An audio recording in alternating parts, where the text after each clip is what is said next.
Pastor Bertrand L. Comparet. So tonight I want to talk about God's righteous remnant. All the principal churches teach a message of not the kingdom of God, but what you might call the democracy of God, where everybody is reduced to the dead level of the masses. In other words, as though God had to imitate Kennedy and Johnson. And of course, in that, we know they're completely wrong. Now, to restore a true perspective, the Israel identity message has had to stress the special part played by God's chosen people, Israel, not the Jews, the Anglo-Saxon nations who are the true Israel, that special part above all other nations or races. Now, the difficulty is to avoid unduly emphasizing the national identity and the part that it plays without recognizing that there are, even in that, some further restrictions. Now, some people have merely narrowed this dead-level democracy idea. Instead of taking in everybody, including the Chinese and the Congolese, why, they take in just Israel, and then they reduce everybody in the nation Israel to this dead level thing. And this is just as wrong, just as misleading as the others. We condemn others for taking a portion of one verse out of context and then founding a doctrine on it, in which case they're always wrong.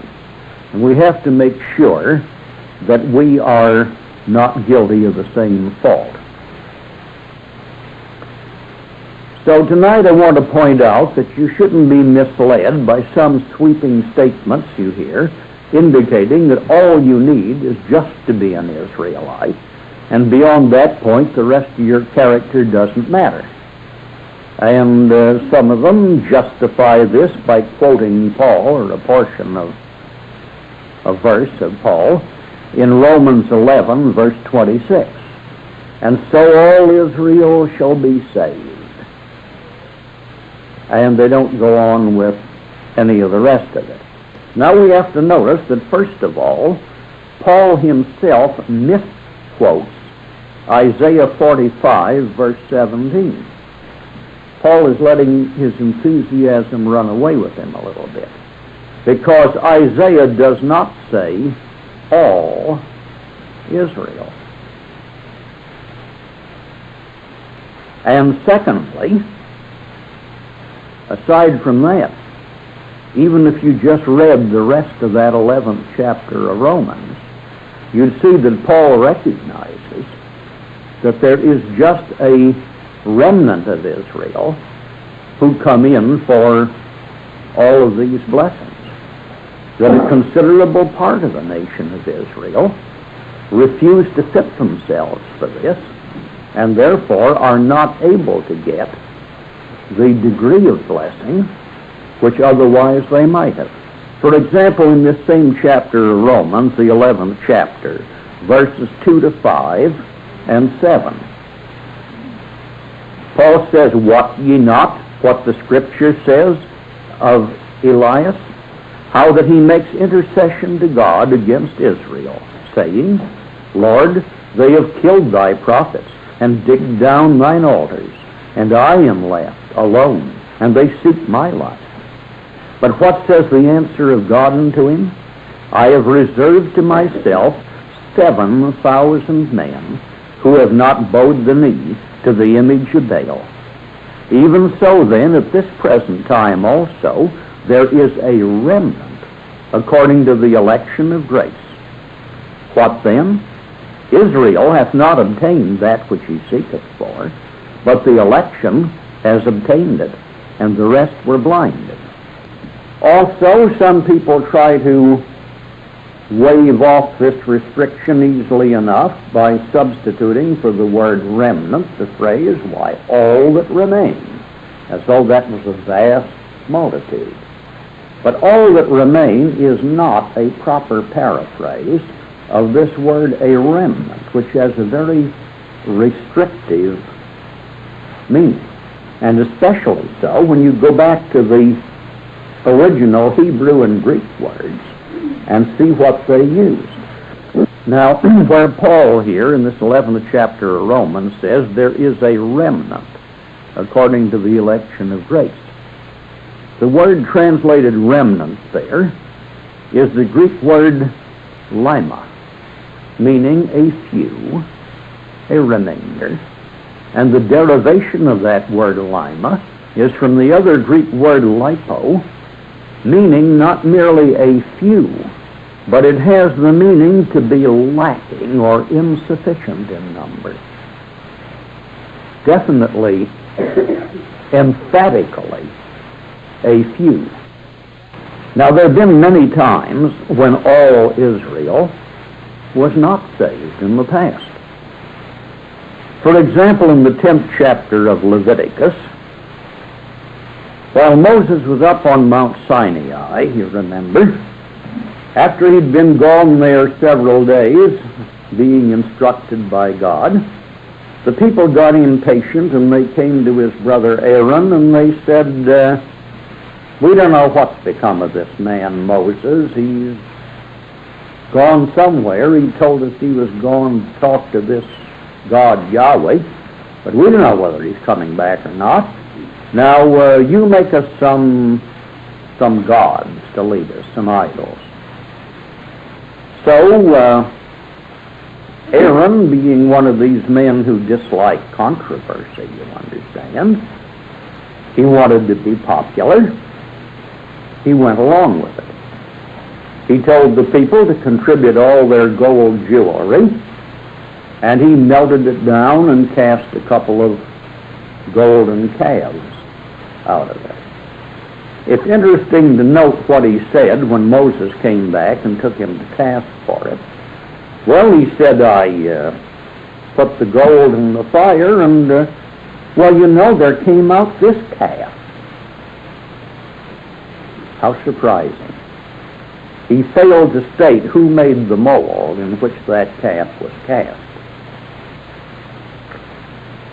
Well, as Aaron said to Moses, thou knowest the people that they are set on mischief, and they were.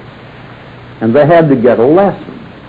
And that first lesson was that 3,000 of their number were killed by God himself. Now, every time we depart from his way of doing things, we mess things up. Today, we don't bother giving any particular teaching to the young, or for that matter, the old, about the necessity of behaving themselves. We wait till after they have violated the law and get caught. Then we say, well, now is the time to try to reform them. And instead of judgment, they get probation, when they're already too hardened to be fit for it. The lesson we teach them is that crime does pay because you can violate the law and get away with it.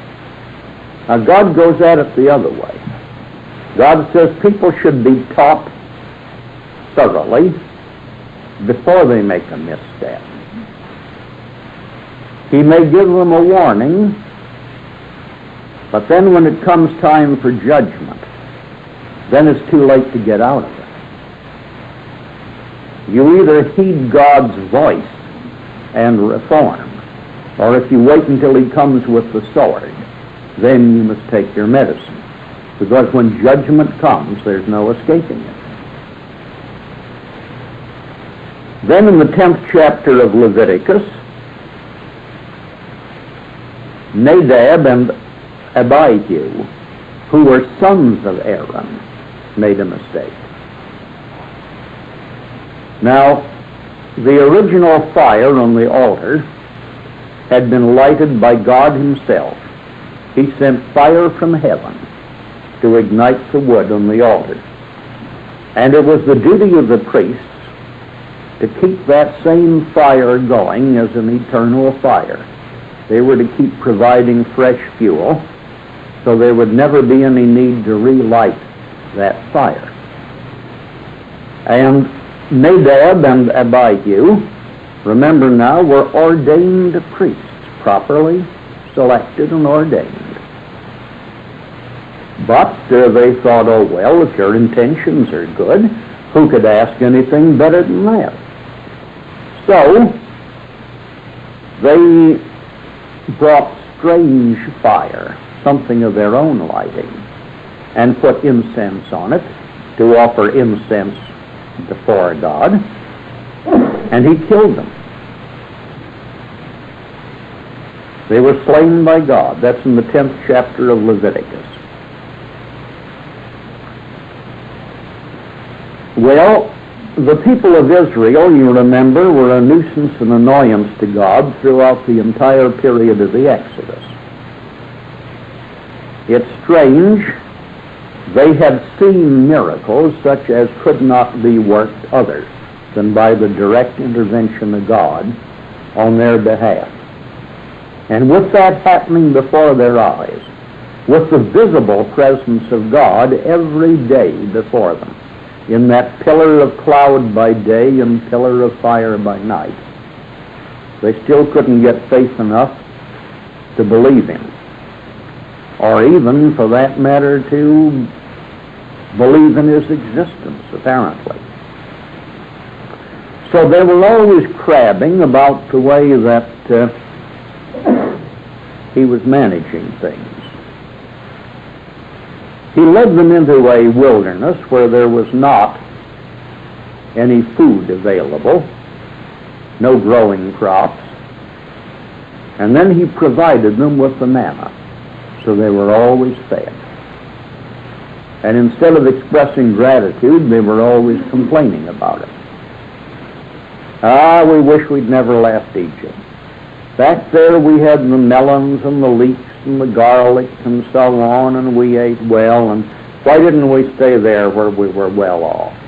So you read in the 11th chapter of Numbers, verses 1 and 2, and when the people complained, it displeased Yahweh, and Yahweh heard it, and his anger was kindled, and the fire of Yahweh burned among them, and consumed them that were in the outermost parts of the camp.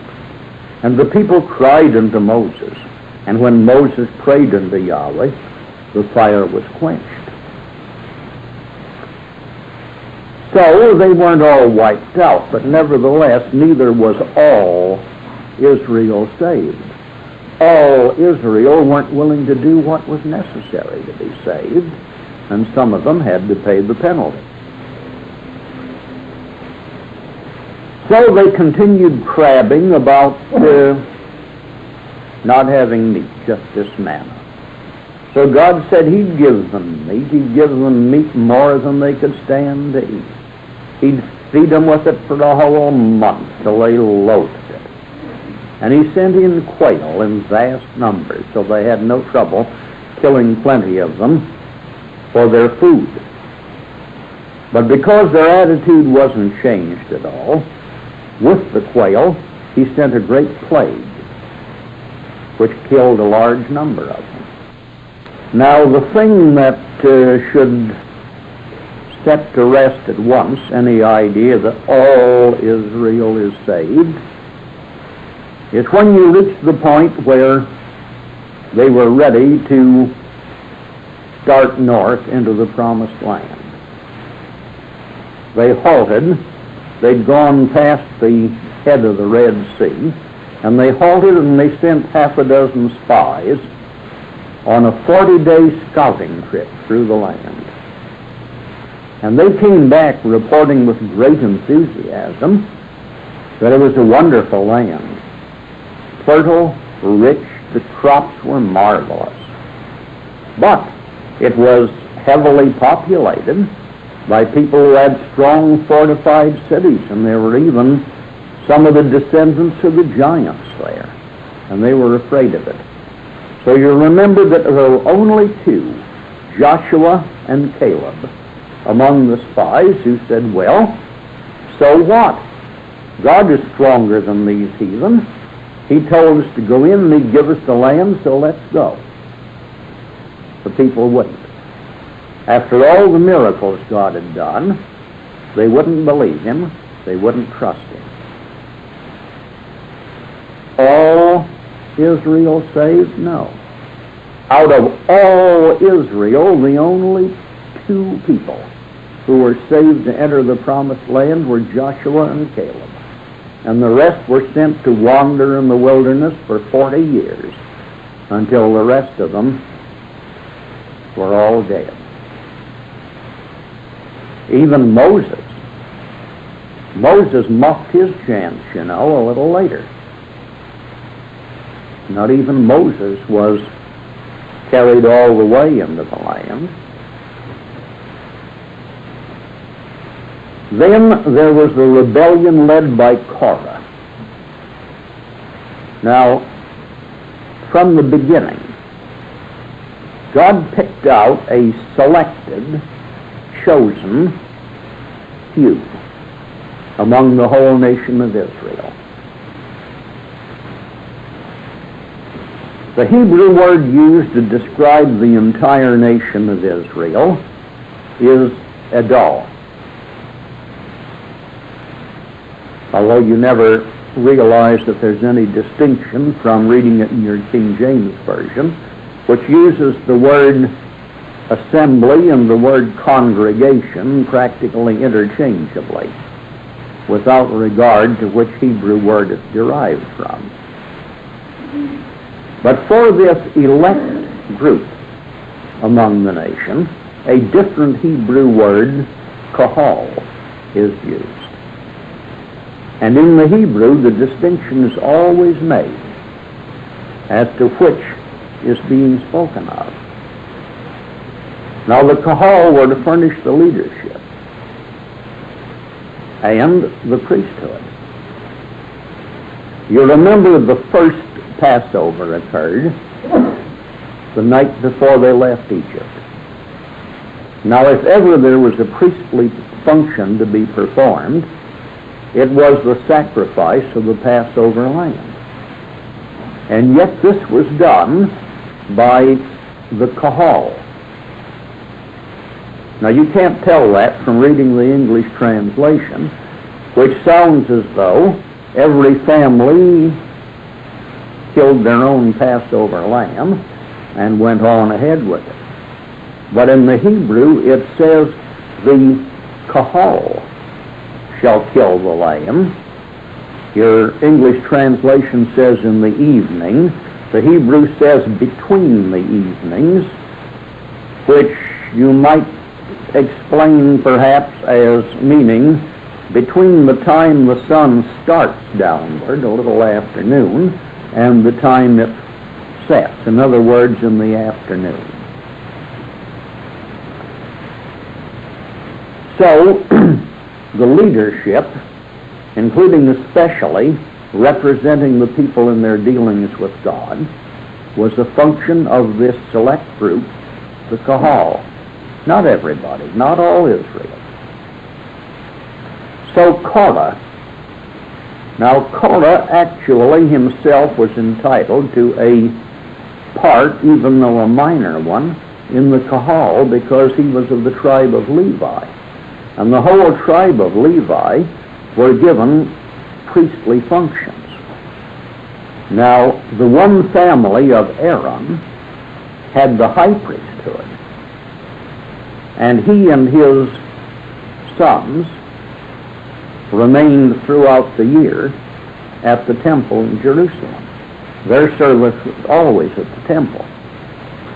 The rest of the Levites were supposed to be teachers, judges, officials, the entire civil service of the state.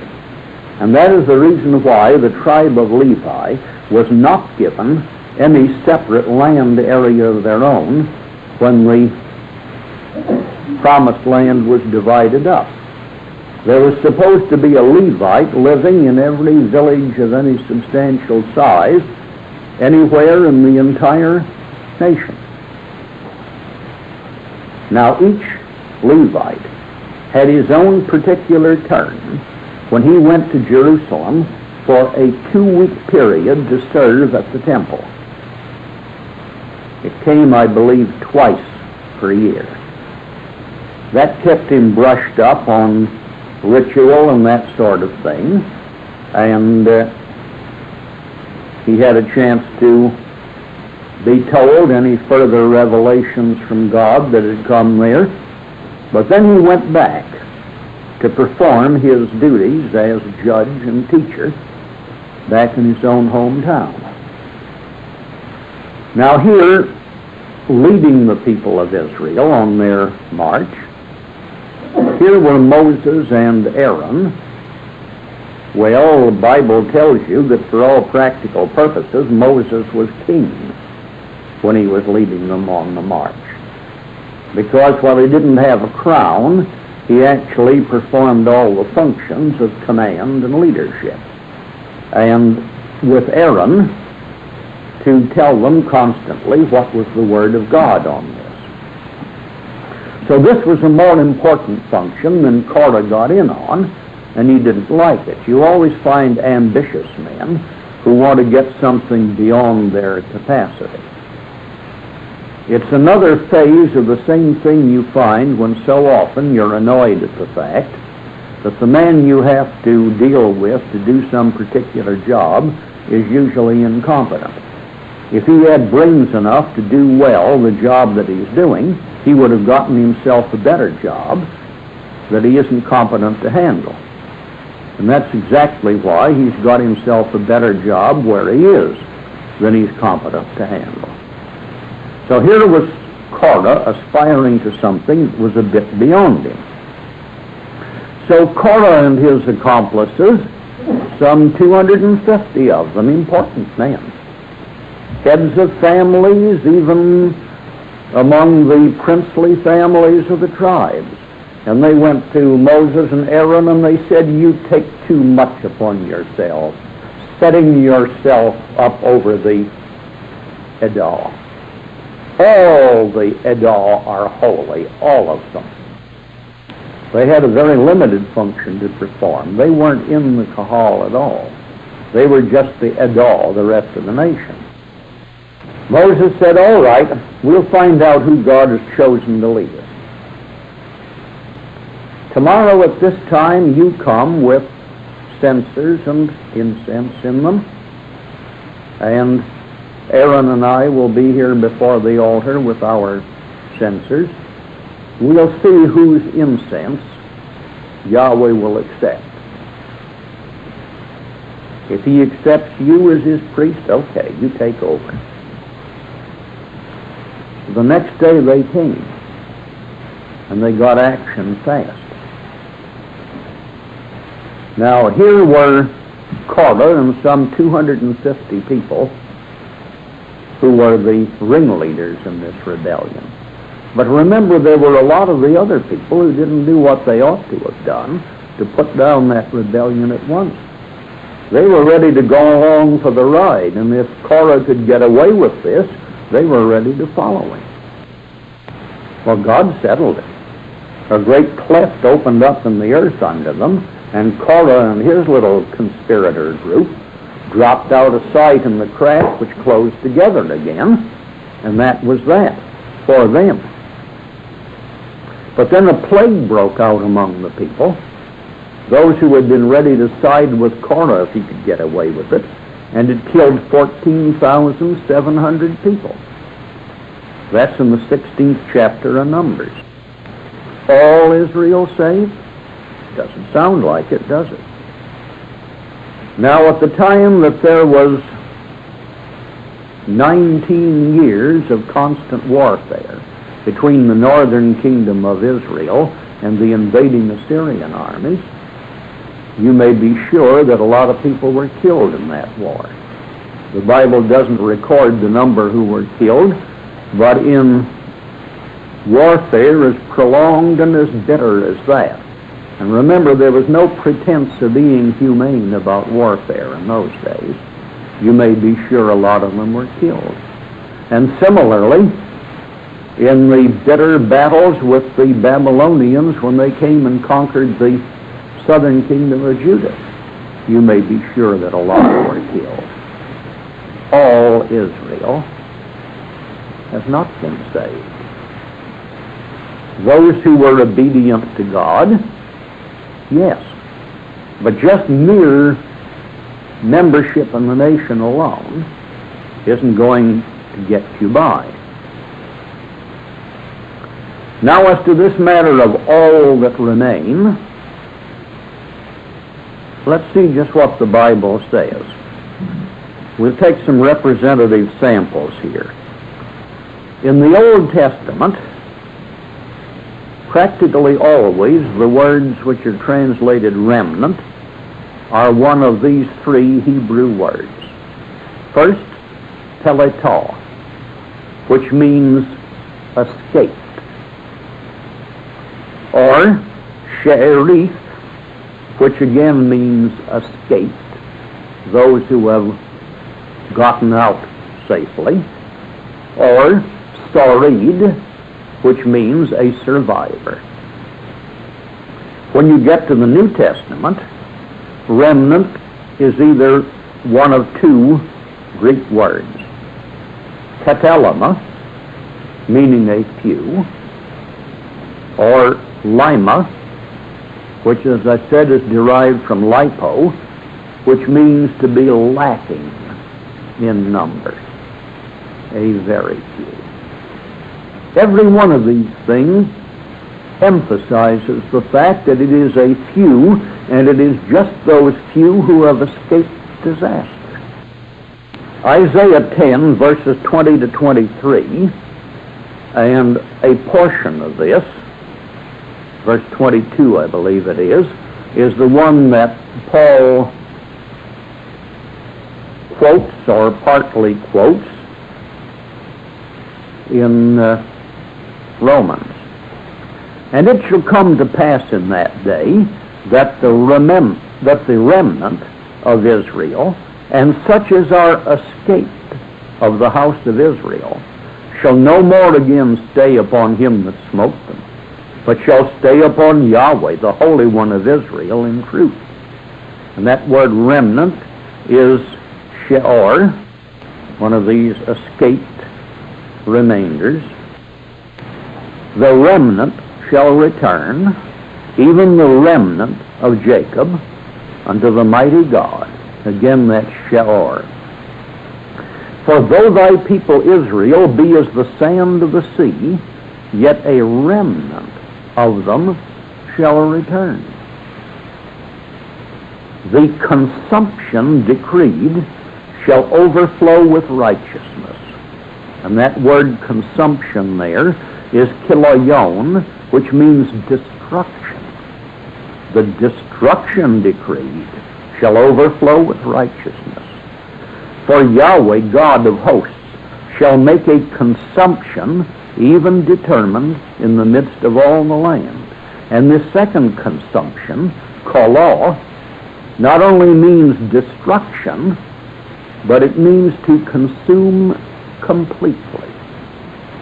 The thoroughness of it is what is emphasized in the meaning of the Hebrew word. Does this look like all Israel being saved?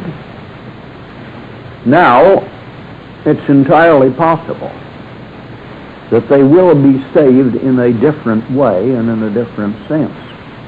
That after getting their spanking here, and I mean they are going to perish in the judgment that comes upon this civilization, that in another world they will go through a period of probation and re-education, which may bring them in some distant time back into harmony with God, yes.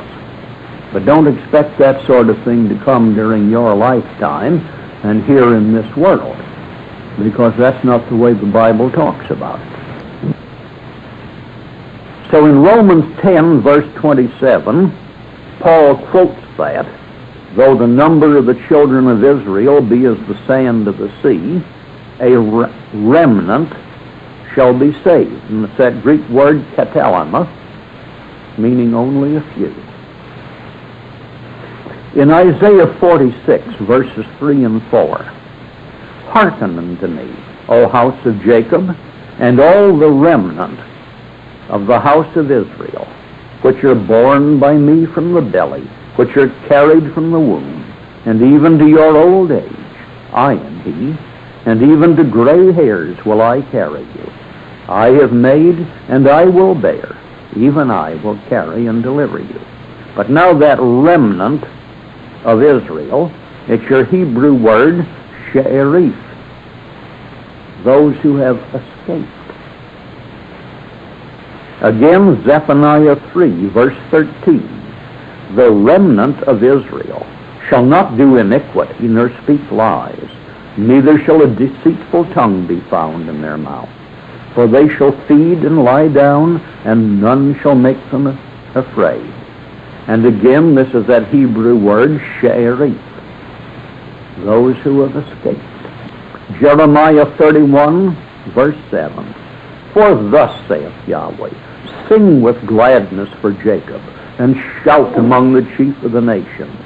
Publish ye, praise ye, and say, O Yahweh, save thy people, the remnant of Israel. And again, she'erith, those who have escaped. And finally, Joel 12, verse 32. And it shall come to pass that whosoever shall call on the name of Yahweh shall be delivered. For in Mount Zion and in Jerusalem shall be deliverance, as Yahweh hath said, and in the remnant whom Yahweh shall call. And that word remnant there is the word sarid, a survivor. So, what we find from the Bible is this. God has one way of dealing with the other nations and a different way of dealing with his people Israel.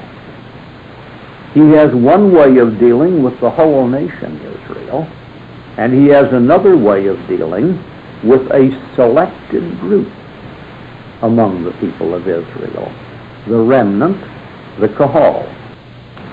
Now, all Israel have always been divided into three classes. There were always among them, first, the hopelessly wicked, and God has periodically had to destroy them.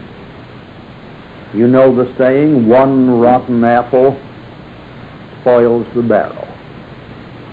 And when you get too many more than one, it sure does it. And a few of these can spoil a community or a nation, as we see how a few of the rotten ones are spoiling our whole nation now. Then, at the other extreme, there have been the relatively good remnant, the kahal. Not sinlessly perfect, of course. No mere man ever was. But of a standard of conduct above the rest, which showed they really were trying to follow God. And when you do that, he's willing to take care of the rest of it for you. Then the third class was the great mass, who were never very good, and only periodically became bad enough that they had to get a drastic lesson. Now, what is the purpose, then, of this great mass? Well, certainly God doesn't need them to accomplish most of his purposes. He's often accomplished this by just a few. In fact, you might say nearly always. The Bible gives a few interesting examples. About 892 B.C., the Syrian king, Ben-Hadad, besieged the city of Samaria, the capital city of the northern kingdom, Israel. And this siege was carried on until there was extreme famine in the city. The king of Israel didn't dare lead his smaller army outside the city walls to fight with the enormous army of the Syrians. So finally, when things had reached the point of absolute despair.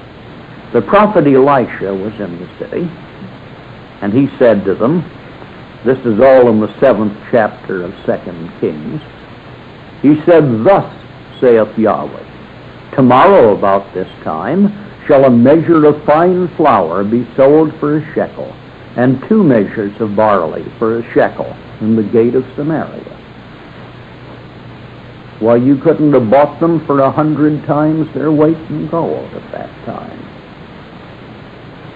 So it says, then the Lord, on whose hand the king leaned, answered the man of God and said, behold, if Yahweh would make windows in heaven, could this thing be? And Elisha said, behold, thou shalt see it with thine eyes, but thou shalt not eat thereof. He had doubted God openly, publicly. It goes on to say there were 4 lepers at the entering in of the gate.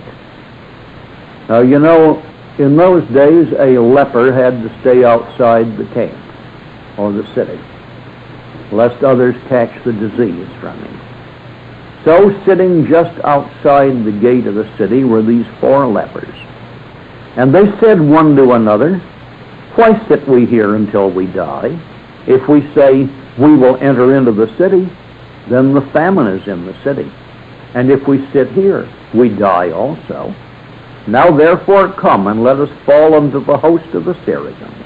If they save us alive, we shall live. And if they kill us, we shall but die. And they rose up in the twilight to go unto the camp of the Syrians. And when they were come to the outermost part of the camp of Syria, behold, there was no man there. For Yahweh had made the host of the Syrians to hear a noise of chariots, and a noise of horses, even the noise of a great host. And they said one to another, lo, the king of Israel is hired against us, the kings of the Hittites and the king of the Egyptians, to come against us. Whereupon they arose and fled in the twilight, and left their tents and their horses and their asses, even the camp as it was, and fled for their life. And when these lepers came to the outermost part of the camp, they went into one tent, and did eat and drink, and carried thence silver and gold and raiment, and hid it.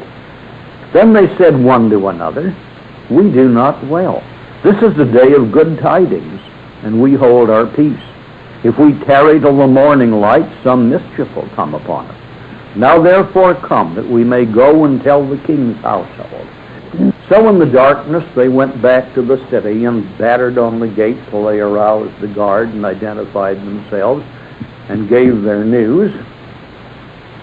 And they were allowed into the city, and they told the king what they had found. Now this was according to Elisha's prophecy. The king wouldn't believe it.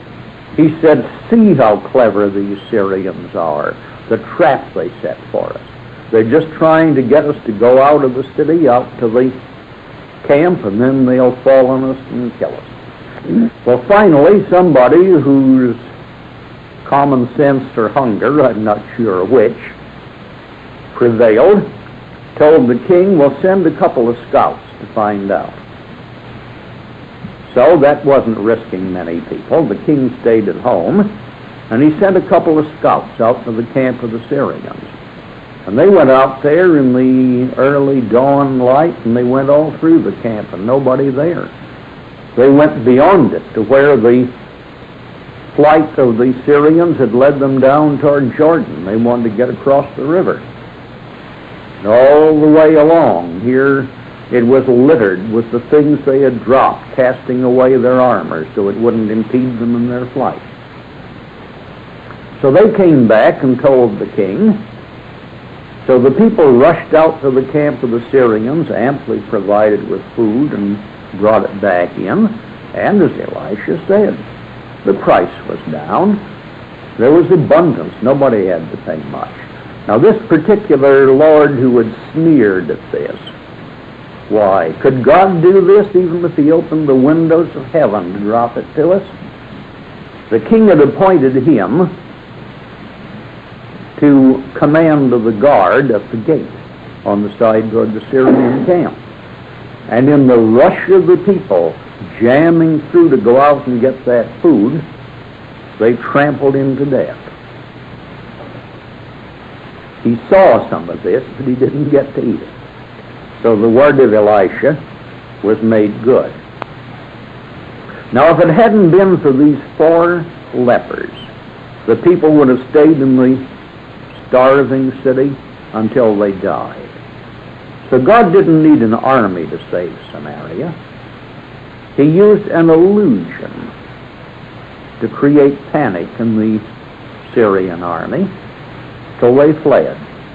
And then the poorest remnant of all, 4 outcast lepers, did the rest. Well, at another time, because of their apostasy, God had allowed the entire 12-tribe nation of Israel, this was before they split up, had allowed the entire nation to be conquered and ruled by the kingdom of Midian for 7 years of very harsh rule. And then God commissioned Gideon to save Israel. He didn't go to the important people. He went to Gideon. And he said, "O mighty man, you are to save your people Israel." Gideon said, with what could I save Israel? My father's house is but small in Benjamin, and I am the poorest of my father's family. How could I save Israel? God said, "Go in this thy might. Have not I sent thee?" What? But Gideon wanted a sign. He said, "Lord, so that I shall know that you are really with me."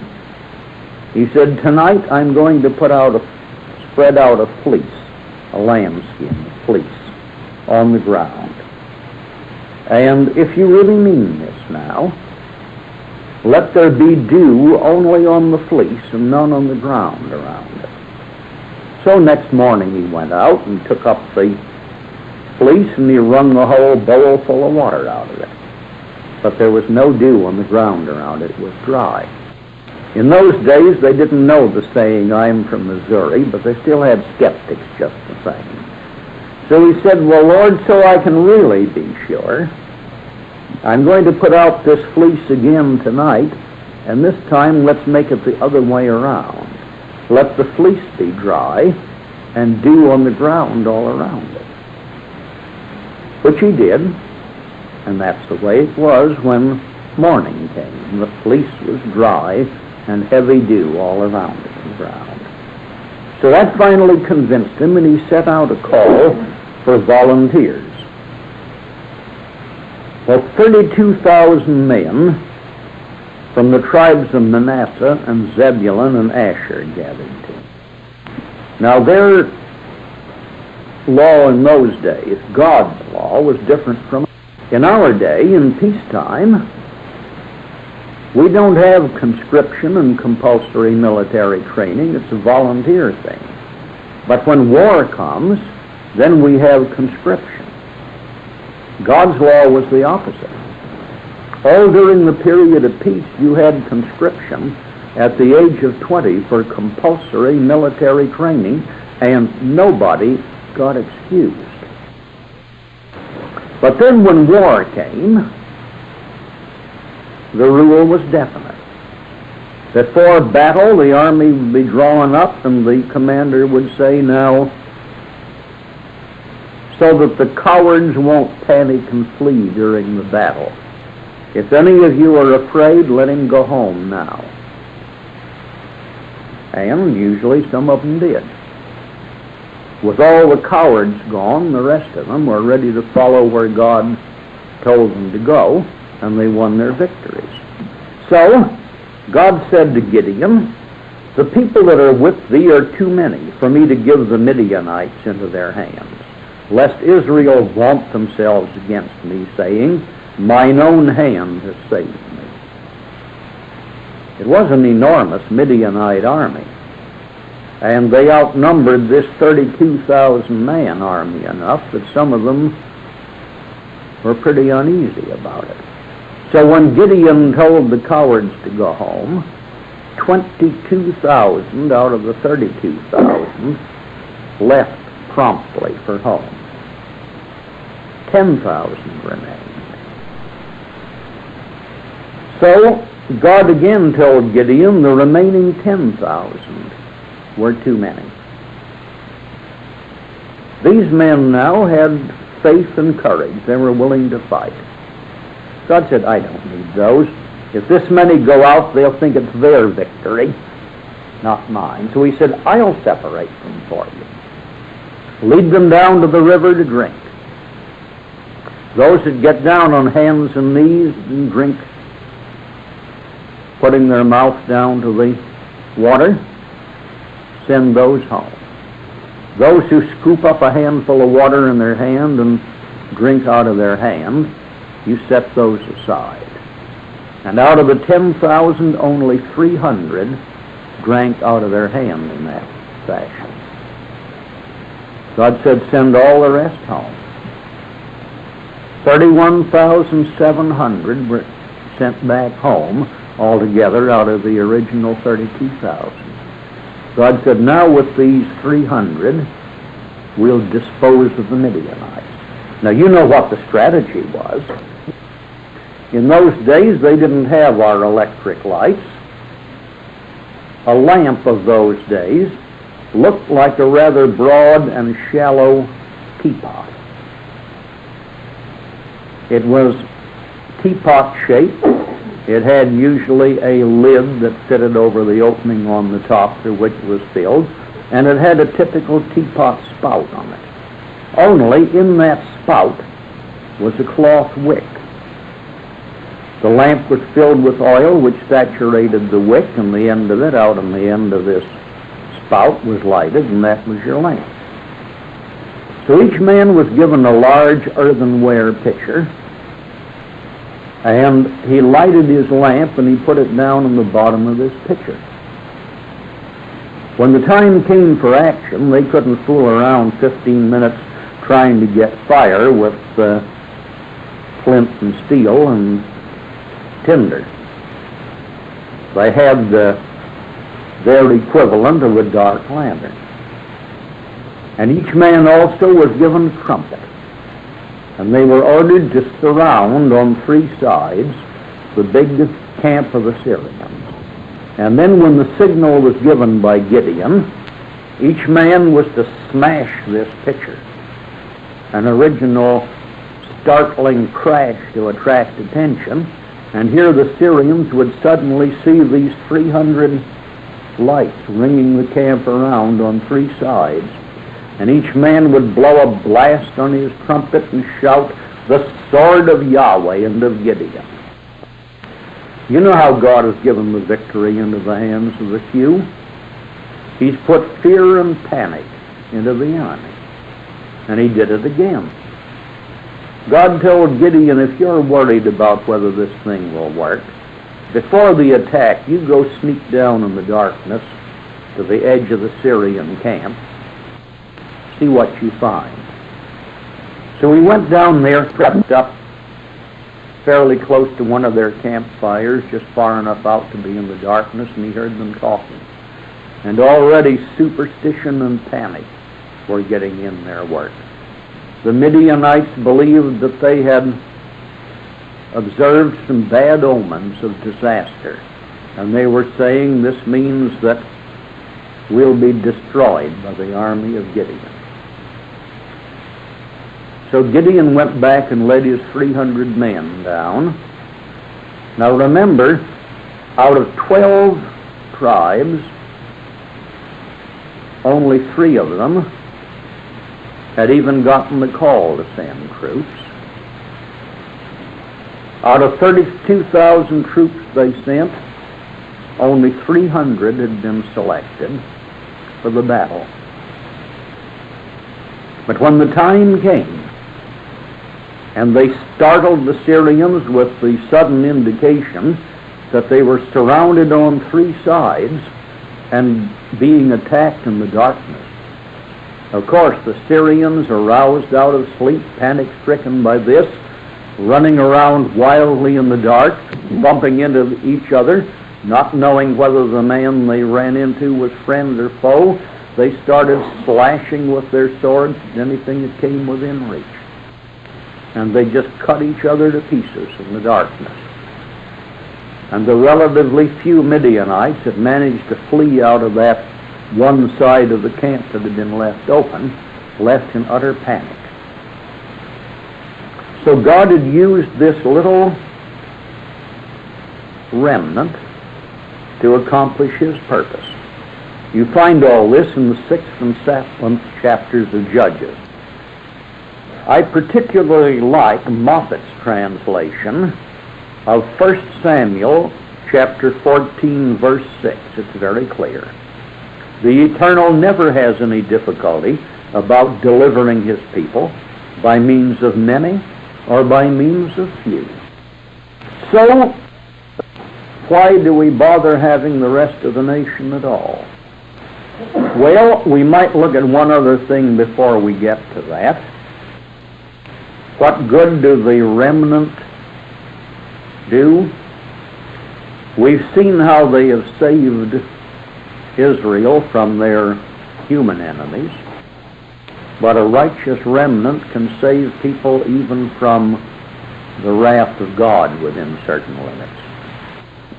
You remember that when Abraham went into the land of Canaan, Lot, who was the practical materialist of the two, he finally went into the city of Sodom to live in. He wanted all the modern comforts at hand. Abraham was camped a day's journey or so away from that. And you remember that he was visited by God and a couple of angels.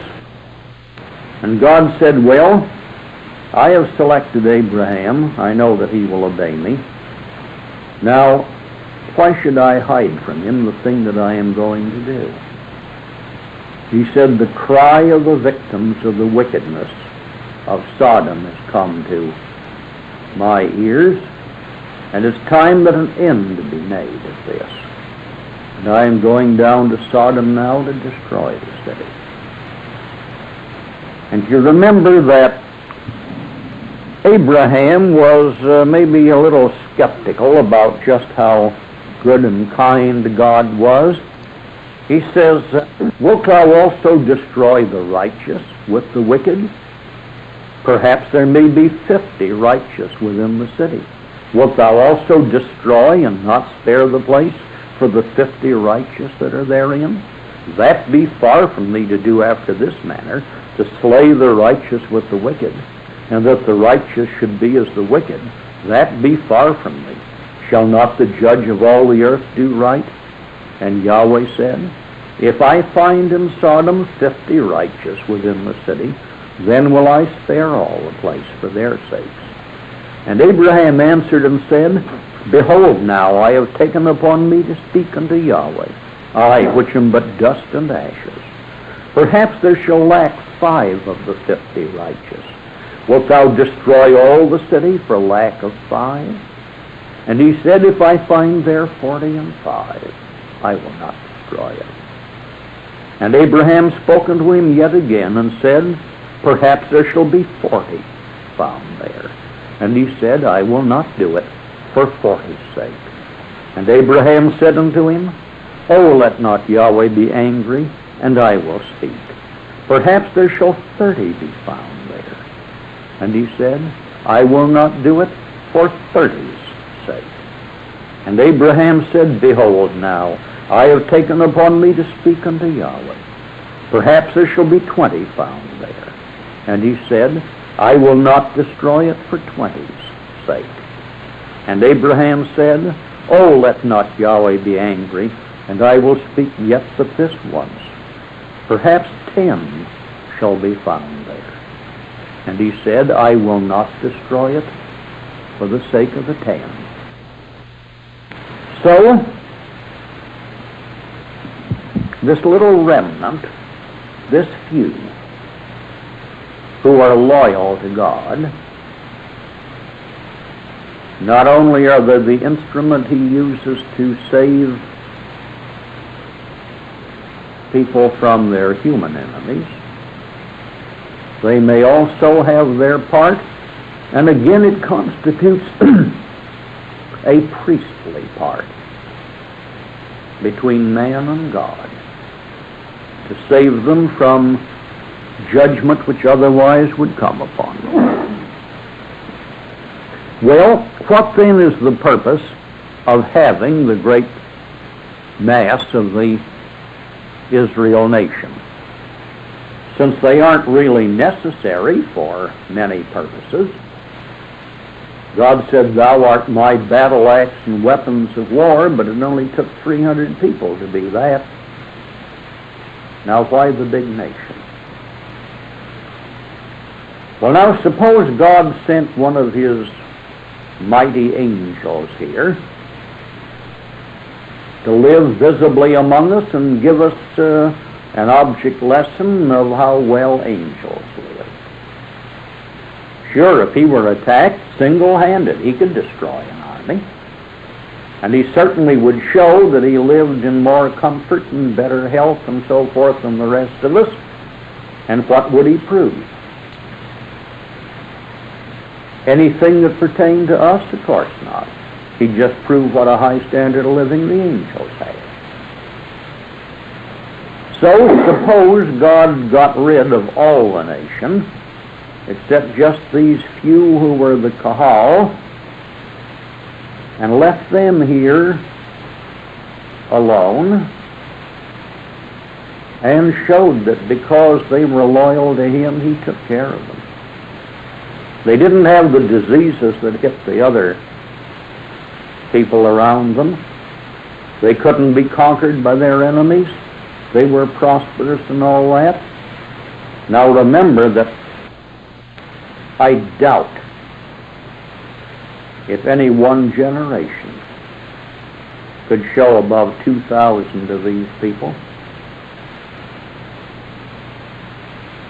in that one generation.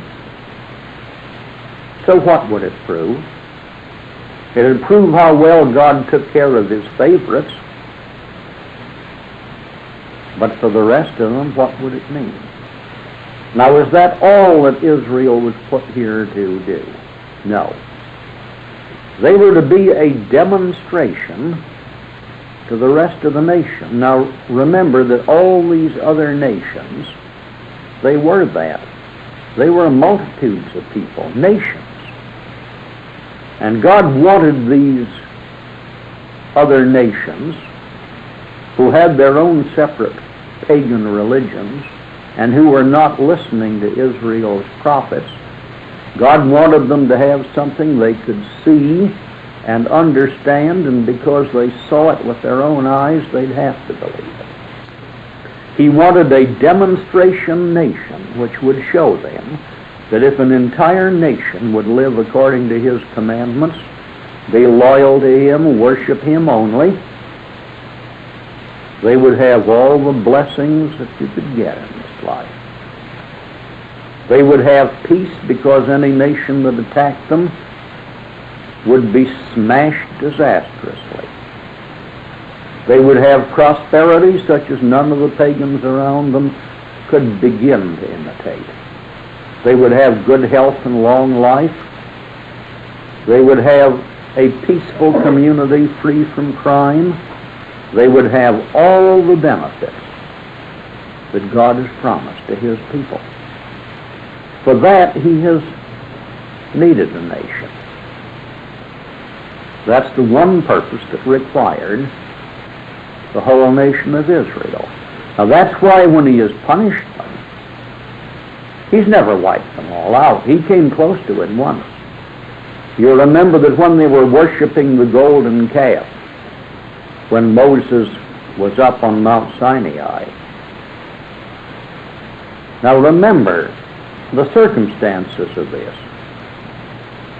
First of all, God had performed all the miracles that took place while they were still in the land of Egypt. He led them out. He opened a dry land pathway through the Red Sea for them to pass, and let the water come together and drown the pursuing Egyptians. He had led them through the wilderness, giving them food, a supernatural food, for 40 solid years. And wherever they came to desert places with no natural water, out of solid rock, he opened it up until there gushed forth streams sufficient for all the people and to water their cattle. He brought them into this promised land. He did all these things. And as I say, every night they had his visible presence in the pillar of fire. Every day they had his visible presence in the pillar of cloud. And then when Moses was gone a few days, well, we don't know what's become of this man Moses. He's gone off to talk to some supposed God, Yahweh. So you make us an idol we can follow. Naturally, God was indignant. He said, Moses, you stand aside now. Don't you pester me about this. I know you want me to save them. Don't you pester me. You let me alone. I'm going to destroy them all. And then from you I will produce the great and mighty nation, as I had said I would from Abraham. You will be the ancestor of it, just your descendants. But Moses made intercession for the nation of Israel. And God said, all right, they're going to get trouble on this, but I won't kill them all. So as I say, there were 14,700 died at that time, but the rest of the nation were spared. So you can be sure that God is not going to exterminate all Israel. But again, don't get any mistaken ideas about all Israel getting through without any trouble. Because those in Israel who have not lived up to their responsibility are going to have to meet their judgment. In the next few years, you're going to see this happen. And therefore, don't let yourselves be discouraged. Don't say, well, this isn't the way I was told. I was told that Israel was coming through without anybody even getting his hat knocked askew. No, if you looked it up in the book, you saw that Israel also were to receive judgment enough to weed out from among them those who don't belong here. Now look what we have today. Look at the juvenile delinquency. These young hoodlums in their late teens who kill more cold-bloodedly than the adult criminals. Kill savagely, just as they say, for the thrill of it. What are you going to do? Preach at them? Wouldn't do the least bit of good. There's only one thing that will do them the slightest good, and that is to kill them all. And you know, it's amazing how quickly and thoroughly and permanently that reforms somebody. And it's the only way you do reform them. And that's what God is going to do with them. What about the people who are turning away, who are supporting all the Jewish attack on Christian civilization? The people who vote for the men who are trampling our national existence underfoot and trying to subject us to a one-world government ruled by the anti-Christian and pagan savages? Bring those through safely? No. Preach at them? They've been preached at from the time they were old enough to understand the words. And what good did it do? There always comes a point when God will not further waste his time.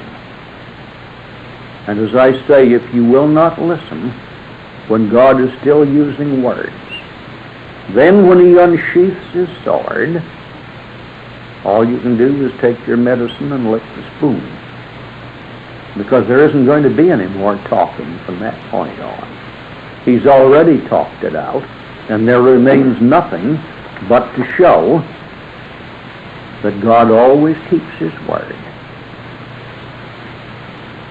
He keeps his word to save you if you are his loyal follower, and he keeps his word to give you what you deserve if you turn against him. Now, throughout all history, there have been these periods of alternating judgment which brought the nation for the moment to its senses as far as this great, stupid mass of the people ever could. And for a year or two they behaved themselves, and prosperity and peace and health and safety began coming back. And then gradually they fell away into idolatry and wickedness, and you got to drift back into judgment. Now, always throughout those periods, you had God's righteous remnant, the kahal, the few who opposed the drift into evil. And always God has honored them, as he promised. Now, the very fact that you're here tonight shows which of these groups you belong into. Could you persuade 100 of your friends and acquaintances to come listen to anything like this? No. Could you persuade 10 of them? No. They're part of that great mass whose only excuse for being allowed to exist at all is that for one purpose, God needs a nation to show what he can do for that nation. But for the few, the way it's going to be when Jesus Christ returns to set up the kingdom, God said, there I will take you 2 out of a family, 1 out of a whole city. Those are God's righteous remnant. And my congratulations to you that you are earnestly doing your best to fit yourself for the place you are going to have in God's righteous remnant, the kahal.